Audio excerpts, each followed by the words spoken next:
At FaithFi, our vision is to redeem God's design for money so that people would come to see God as their ultimate treasure. When you prioritize God above all else, your financial decisions reflect your identity in Christ. We're here to provide biblical wisdom and practical tools to help you on this journey. By becoming a monthly FaithFi partner, you're supporting us and actively participating in our vision to help people integrate their faith and financial decisions for the glory of God. You can make a difference right now at faithfi.com/give.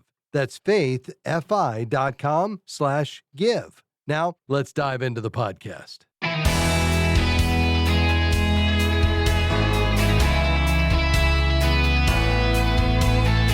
Proverbs 13:22 reads, "A good man leaves an inheritance to his children's children," but it doesn't say how to do it. Hi, I'm Rob West. Often when parents make out a will, they simply divide their assets equally among their children, including property. But maybe that's asking for trouble. I'll talk about that first today, and then it's on to your calls at 800-525-7000. That's 800-525-7000. This is Faith and Finance, biblical wisdom for your financial journey. Well, one of the most common sentences included in a will is this: "My estate will be divided equally among my children." That's fairly easy to do when the estate consists entirely of financial accounts that can quickly be converted to cash for distribution to heirs. It's quite another thing when the estate contains property, as most do. It immediately forces your heirs, usually your children, to make a difficult decision. Do they continue to hold the property in joint ownership, or do they sell it and divide the proceeds? A third option exists if one or more heirs are willing to buy out the others. Ideally, the heirs will all agree on a fair and equitable settlement. That usually means selling the home and splitting the proceeds. Or the heirs could decide to divide up other assets so that one or more heirs is able to hold on to the property. But far too often, heirs have trouble reaching that kind of agreement. Deciding as a group what to do with property becomes a complicated business. There are serious financial and emotional considerations. Financially, what you think is a blessing may actually become a burden when you factor in maintenance costs, taxes, insurance, homeowners association fees, and other expenses. Who makes decisions about maintenance and hires contractors to perform needed work? Will the heirs divide those expenses equally? What happens if one heir doesn't pay his or her share? Sometimes, depending on location, the property becomes something like a timeshare for the various heirs and their families. But then, who determines the schedule for using the place? Emotionally, inheriting real estate may cause heirs to make unwise decisions based on feelings rather than wise money management. In many cases, the family home becomes a money pit that fosters arguments among surviving children who can't even agree on minor things like what color to paint the living room. Children often have different ideas about what to do with inherited property based on their experiences growing up. Resentments that were hidden for years may boil up to the surface when mom and dad aren't around anymore. That's often made worse when one sibling is made executor of the estate. That person is then in a position to lord it over the others. Or the opposite can happen with the executor heir taking grief from siblings who all demand different things. Handling the estate becomes a nightmare for them as siblings squabble. So as a side note, consider appointing an outside executor or personal representative for your estate. To avoid these potential problems with leaving a house in joint ownership to your heirs, many experts suggest you handle it like any other asset in your will. Simply stipulate in your will that upon your death, all property will be sold and that the proceeds then are to be divided among your heirs. When you do that, some heirs may decide to take the proceeds of that sale as a part of their share in the estate. Others may want to buy out the others if they want to take on full ownership of the home or vacation property. By the way, you don't always have to divide the proceeds equally among your heirs. In his book, Splitting Heirs, financial teacher and author Ron Blue says that if you love your children equally, you will treat them uniquely in your will. Some may have greater needs than others. Some may not be able to handle money as well as others. In those cases, dividing things equally may not be best for your heirs. But the key to making any of this work is transparency. You should discuss your wishes with your family so that no one is surprised after you go home to the Lord. Everyone needs to understand not only your decisions, but why you made them. By having serious discussions about your estate ahead of time, you can eliminate the potential for infighting and resentment later, especially if you make it known that all real property is to be sold upon your death. That's one less thing your heirs can squabble about.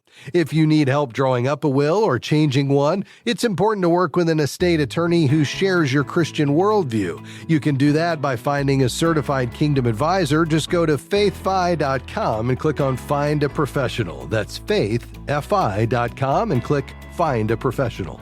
Well, I hope those suggestions will help you avoid conflict among your heirs and give you peace of mind.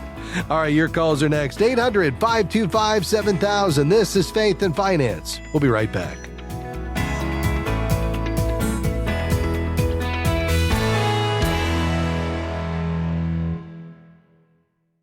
Imagine having biblical financial wisdom delivered to your inbox every week, helping you integrate your faith and financial decisions for the glory of God. At faithfi.com, you can join a community of over 70,000 people who are already receiving our weekly wisdom email, filled with articles, videos, podcasts, and exclusive offers on resources that will deepen your understanding of biblical stewardship. Start your journey today by creating your FaithFi account at faithfi.com. Just click Sign Up. Healthcare is complicated. It doesn't have to be.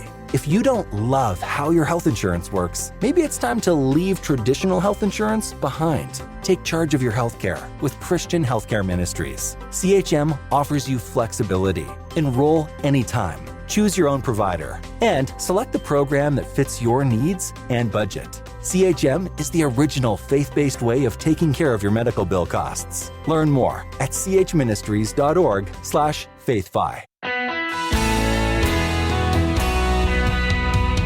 Hey, thanks for joining us today on Faith and Finance. You ready to talk God's money? I sure am. Let's talk about how we can be faithful stewards together, managing the resources God has entrusted to us for His glory. That's what we do each day on this program. Our hope, my prayer, is that we'd be theologically sound, that we'd be wise and expert, empathetic, and understanding we're all on a journey. We've made mistakes, but we want to be a faithful steward moving forward. We want to be wise in how we handle God's money, and we want to lay everything at the foot of the cross, knowing it all belongs to Him. We want to surrender to His purposes, see God as our ultimate treasure, but money a tool to accomplish God's purposes. And when we do that, well, our money journey can draw us into a more intimate relationship with Him.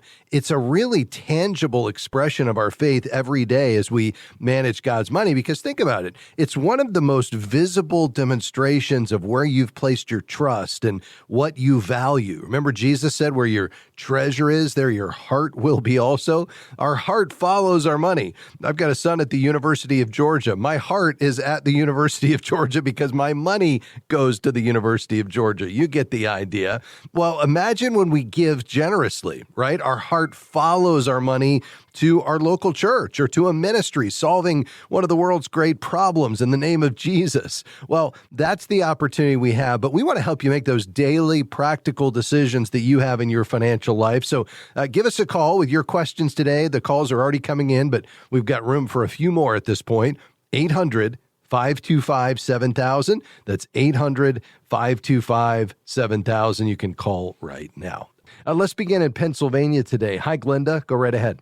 Hi, Rob. Thank you so much for taking my call. Yes, ma'am. Happy to. I enjoy your program very much. Thank you. I appreciate that.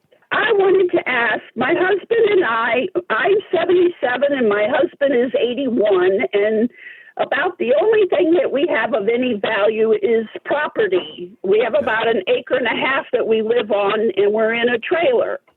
And we would like to gift this property to our grandson, who's 26. Yeah.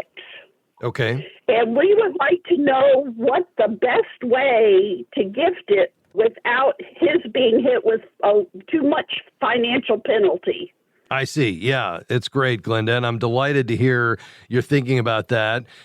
What I would say before we talk about the mechanics of transferring that property in a tax-efficient manner, I would just say, think about the idea of, what's paramount is the spiritual capital that you transfer. And so be intentional about sharing your faith story with him as a part of that legacy that you're leaving. I would say the next most important piece of capital, if you will, that you can leave to your grandson is the character capital after spiritual. I encourage folks like you and your husband to think about the character of your family. What makes your family who they are? What are some of those key values that you want to leave? It could be as simple as work diligently, live simply, and give generously. But, whatever those character capital traits are that are important to you and your husband, make them a part of your family story and then share those. And then the financial capital comes last, in my view, and that's what we're talking about here with this piece of property. But it's the idea that your values really are the fire, if you will, that you want to keep in that fireplace that are a part of what makes your grandson who he is. But the money is going to be an accelerant. So whatever those values are, dropping a couple $100,000 or more in his lap is going to accelerate that life trajectory that he's on. And so we just want to make sure he's prepared for that. And that's why we ask this question, is the next steward not only chosen, but prepared? Because we realize that, that money is going to accelerate his life in whatever direction he's going. So you just want to be thoughtful about that. Now, when it comes to how you mechanically will transfer this property, it's fairly simple. As long as he inherits it and you don't gift it to him prior to your death, then he will get, based on the current tax law, what's called a step up in basis, which just simply means he will, for tax purposes, the cost basis for him when he sells the property will be the property value as of the date of death for you or your husband, whoever dies last. And that means that if he turns around and sells it right away, there is no capital gain because the cost basis for the property would step up to the date of death, and then he'd turn around and sell it for the same market value. And so there is no gain there. And so he gets 100% of that property, so long as all the other obligations of your estate have been taken care of, any debts or things like that need to be covered. Does that make sense, though? Yes, and I do want you to know that my husband and I are both in love with the Lord, and so is our grandson. I love that. That's great. And he wants to live here. He loves to garden, and he has a beautiful, faithful heart. He loves to garden, and he would just be happy as could be here. Okay. Yeah. Go ahead. Property is not in as I said, we live in a trailer, and we know that the value's not in that. It's in the land, but he wants to not sell it. He wants to make it his home. Okay, got it. Yeah, very good. So the only tax would be from the state of Pennsylvania, and you're not going to get around that. There is no inheritance tax at a federal level. So, the only thing that would need to be paid would be from the estate. Because it's a modest estate, there's not going to be any estate taxes. It would just be any outstanding obligations, any debts that needed to be paid. But apart from that, he'll be able to receive this with no federal inheritance tax. And in terms of how you'd go about getting that property to him, you could use a simple will where you would leave the property to him in the will, and then he would enjoy the step up in basis, and then he could keep the property and live in it if he wants to. You could also put it in a trust, and then it would pass outside of probate, but there really is no difference with regard to the taxation. The only difference would just be, whether or not, he receives that through the probate process with the courts, which just takes a little bit of time, maybe a month or two, and a little bit of expense, or if he receives it outside of probate, which would be where the trust comes in. But it sounds like you're a wonderful grandmother. This will be a blessing to him. Thanks for calling. Well, folks, we're just getting started here today. We've got room for a lot more questions, although many are coming in now. The number is 800-525-7000. Again, that's 800 800-525-7000. By the way, here at Faith and Finance, we want to not only give you godly counsel on this program each day, but we want to help you find a community of godly folks who can come alongside you, because we realize that part of your stewardship journey is seeking that wise counsel along the way. That can come in many forms. If you're in credit card debt, reaching out to our friends at Christian Credit Counselors. If you need help with, making sure you have offset the cost of health care and you can do that in a way that's affordable, Christian Healthcare Ministries can be a great resource. If you're looking for a professional advisor, think financial planning, investment management, estate planning, and you want somebody who shares your values, who's met high standards in character and competency, and they've had a pastoral reference and a client reference and a regulatory review, well, that's the Certified Kingdom Advisor designation. It's our go-to here for godly professionals that can serve you. You can find a CKA in your area when you go to faithfi.com and click Find a Professional. I hope that's helpful for you. We're going to take a quick break, come back with more questions just around the corner. Again, a few lines remaining open, 800-525-7000. We'll be right back.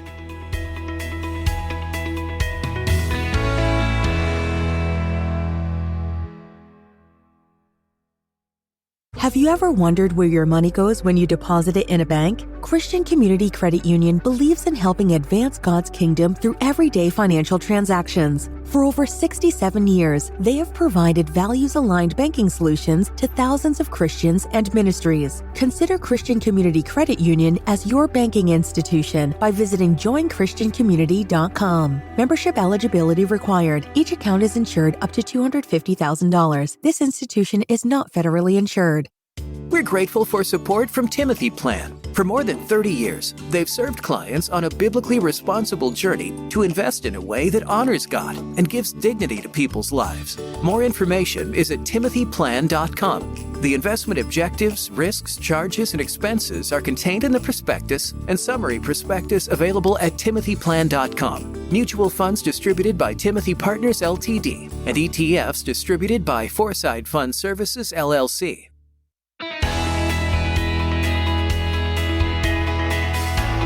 Hey, great to have you with us today on Faith and Finance. We're taking your calls and questions, 800-525-7000. That's 800-525-7000. All right, back to the phones we go. Jeff in Oklahoma has been waiting patiently. Go ahead, sir. Yes, Rob. How you doing? I'm doing great. First, I want to say, Lord bless you and your ministry. You're a great inspiration to us that listen to you. Thank you. My question was, I tried researching it myself, and I was trying to figure out how they figure the capital gains when you pull money out of your 401k. And it was real, I got lost in the weeds on that. But because the reason I say that, because God has kind of blessed me in my stupidity, so to speak. When I started in 401k as a younger man, I didn't know how to invest it, so I just put it all in company stock, invested it within the 401k with my company stock. And then at that time, it was trading at, $20-something a share for the whole time I was there. Well, now it's over $1,200 a share, and I still have it in there. Wow. And I was wondering how they figure the capital gains when you go to pull it out, since you put it in at such a varying rate over the years. Yeah. Wow. Incredible. Well, so it is in a 401k, right? This is not a employee stock ownership program or anything like that. It's a true 401k. Okay. Yes. So if it's inside a 401k, there are no capital gains. It's actually pretty simple. So what happens is the money goes in pre-tax, and so you exclude the amount that you're deferring through your salary into the 401k from your taxable income. It grows tax deferred, so no capital gains along the way. And when you pull it out, there are no capital gains. You simply add your withdrawal amount to your taxable income in the year of the withdrawal. And so whatever you pull out, so the idea would be, you're during your working years, you're saving and getting the deduction for the contributions. And then at some point, as God redirects you to whatever he has next for you in that retirement season of life, where perhaps you're no longer working for pay, then you replace the income you were getting from your employer with systematic withdrawals from your 401k. And the IRS is just going to ask that you pay income tax on that withdrawal in the year that you take it out. But there's never any capital gains for a 401k. Wow. Okay. Yeah. That's awesome. Okay. Yeah. Well, good. So you're Yeah, in I'm great still shape. exploring. What have you put away, yeah. Jeff, in that 401k? Right now, I have about almost 600,000 in that account. Incredible. Yeah. And Lord willing, I still have about 10 more years worth of work, but with a different company, and I'm putting in that 401k also. So Awesome. Yeah, that's yeah, great. Well, yeah, see, the here's Lord the is truly thing blessed. is that Social Security was never intended to cover more than 35 to 40% of your pre-retirement income. Most people live on about 80% of their pre-retirement income. So the idea that you would build up this 401k, which maybe in a decade it's, $750,000, maybe even pushing $1 million, depending on how the market does, then all of a sudden, if at that point you turn that into a systematic withdrawal of, let's say, 4% a year, that would allow you to pull out perhaps $40,000 a year from that, $1 million or close to it 401k, never see that principal dip below that, balance you have at retirement over time, and, use that to supplement your Social Security so you can maintain your lifestyle and pursue whatever God has for you in that next season. Oh yes, you can't outgive God. I mean, That's for sure. there's no way you could do it. And, Exactly He's right. truly blessed me. Awesome. Well, listen, Jeff, the Lord's giving you some wisdom there. And I think, the key for you right now is to make sure you're properly diversified. Despite what happened with you being highly concentrated in that company stock that did exceedingly well, I wouldn't recommend that going forward, because in the same way that you had a single stock run up quite a bit, if you had the same thing happen on the downside, you could lose quite a bit, which is why Ecclesiastes encourages us to diversify and not put all our eggs in one basket. Are you in a much broader investment strategy now? I need to spread that one out. I have a different 401k through my company I'm with now that I have it diversified. But yeah, I need to get, it's with T. Rowe Price, and I'll need to get with one of their, I have free counseling with them that I could get to, and I'll need to get with them to how to diversify it out. And got it. Yeah, I think that would, thinking along them same lines. Yeah, that being highly concentrated in company stock is a bit more risky than you want to be. You probably don't want more than 10% in any one company, especially where you're working. So you'd want the rest of it kind of spread out in a good, broad, diversified portfolio. But yeah, I agree. The folks at T. Rowe Price should be able to help you do that. Well, listen, all the best to you, Jeff. Thanks for being on the program today, sir. God bless you. All right, we're almost out of time today. A few thoughts. First, let's tackle a couple of emails. We don't get to these as often as we should, and they come into us regularly at askrob@faithfi.com. This one from Vanessa. My daughter's credit score is 625, and she's committed to repairing it. My credit score is over 800, and I've heard you talk about making someone an authorized user on a credit card to help with their score. Can you elaborate on how that works and how it might affect both of our credit scores? I sure can, Vanessa. And basically, if you designate your daughter as an authorized user, the issuer will report your activity to the credit bureaus under your name and hers. And so here's why people do that, even if you don't give her the card, and most people don't.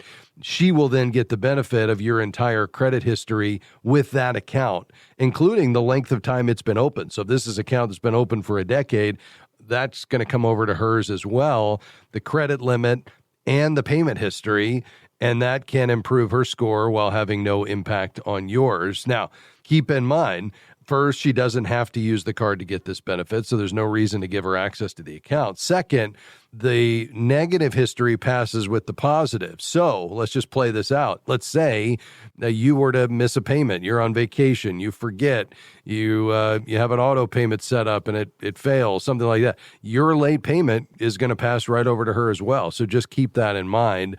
This is not for everyone, but it is something you certainly can consider. Thanks for writing to us. Ashley writes this. Hey, Rob, unfortunately, I'm completely lost when it comes to all things financial.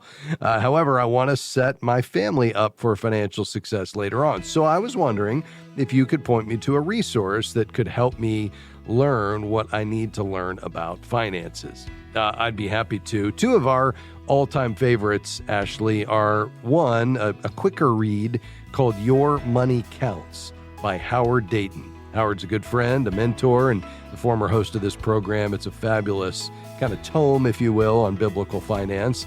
And then second, a little bit of a thicker read, but still Very practical and very well written. It's a classic, Master Your Money by Ron Blue. Either of those, Your Money Counts or Master Your Money, would be a great beginning point for you, and then you can progress from there. There's some great books that you could move on to, like Redeeming Money from our friend Paul David Tripp, or Money, Possessions, and Eternity, a little thicker, by Randy Alcorn. But I think Your Money Counts and Master Your Money would be great beginning points. Thanks for writing to us. By the way, folks, if you have a question, send it along. AskRob@faithfi.com.